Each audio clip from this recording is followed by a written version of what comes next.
Hello friends, நாம் இன்றைக்கி ions கிச்சனில் டேட்ஸ் பனானா ஸ்மூத்தி எப்படி பண்ணுறதுன்னு பார்க்க போகிறோங்க. டேட்ஸ் பனானாவோட யூசஸ் இப்போ என்னென்னு பார்த்துடலாம். டேட்ஸில் நம்ம டெய்லியே சாப்பிட்றதுனால இது நம்மளுக்கு மெமரி பவரை ரொம்பவே ஜாஸ்தியாக்குதுங்க. அதுக்கப்புறம் பிளட் ப்ரெஷரை கண்ட்ரோல் பண்ணுது.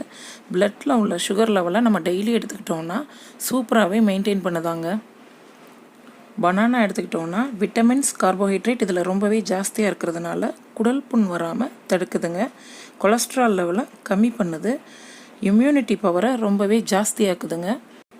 நான் இது சம்மர் டைம் அப்படிங்கிறனால அப்புறம் நோன்பு வச்சிட்ருக்கிறதுனால இஃப்தாருக்கு யூஸ் ஆகும்னு சொல்லிட்டு ரஸ்தாளி எடுத்திருக்கேங்க. ரஸ்தாளி ரொம்பவே குளுமையான ஒரு பழம், குளிர்ச்சியான பழம். அதனால் நான் ரஸ்தாளி தான் எடுத்திருக்கேன். டேட்ஸ் ஒரு 200 கிராம் எடுத்திருப்பேன். ரஸ்தாளி 4, பால் 2 டம்ளர் சேர்த்துருக்கேங்க நான். அப்புறம் சுகர் 4 டேபிள் ஸ்பூன் அளவுக்கு, ஏலக்காய் பொடி தேவையான அளவுக்குங்க. மிக்சர் ஜார் எடுத்துகிட்டு அதில் நம்மளோட டேட்ஸ் ஆட் பண்ணிடலாம்.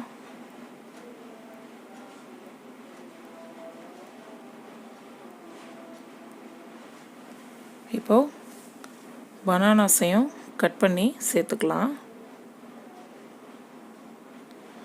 பால் ஆட் பண்ணிடலாங்க. பால் நான் 2 டம்ளர் சேர்த்துருக்கேங்க.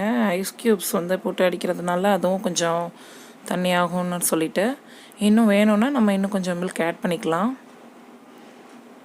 ஏலக்காய் தூள், சுகர் ஆட் பண்ணிடலாம். இந்த டைமில் நீங்கள் லெமன் ஒரு 5 ட்ராப்ஸ் விட்டிங்கன்னா நல்லா தான் இருக்கும். ஐஸ் க்யூப்ஸ் ஒரு 15 ஐஸ் க்யூப்ஸ் எடுத்துருப்பேங்க நான். சேர்த்துட்டு இப்போது ஜாரில் நல்லா அடிச்சிடலாங்க மிக்சியில்.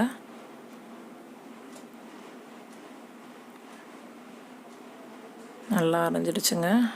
நம்மளோட ஸ்மூத்தி ரெடி ஆகிடுச்சு. டம்ளருக்கு ட்ரான்ஸ்ஃபர் பண்ணிடலாம். நான் சும்மா அந்த கப்பில் ஹனி விட்டுருக்கேங்க. நம்மளோட ஸ்மூதி சூப்பராக ரெடி ஆகிடுச்சு. சம்மருக்கு ஏற்ற, இஃப்தாருக்கு ஏற்ற ஒரு சூப்பரான ட்ரிங்க் பக்காவாக ரெடிங்க. நீங்கள் ஒரு தடவை உங்கள் வீட்டில் ட்ரை பண்ணி பாருங்கள். மறக்காமல் எங்கள் சேனலை சப்ஸ்கிரைப் பண்ணுங்கள், கமெண்ட் பண்ணுங்கள், ஷேர் பண்ணுங்கள், பெல் ஐக்கானை ப்ரெஸ் பண்ணுங்கள்.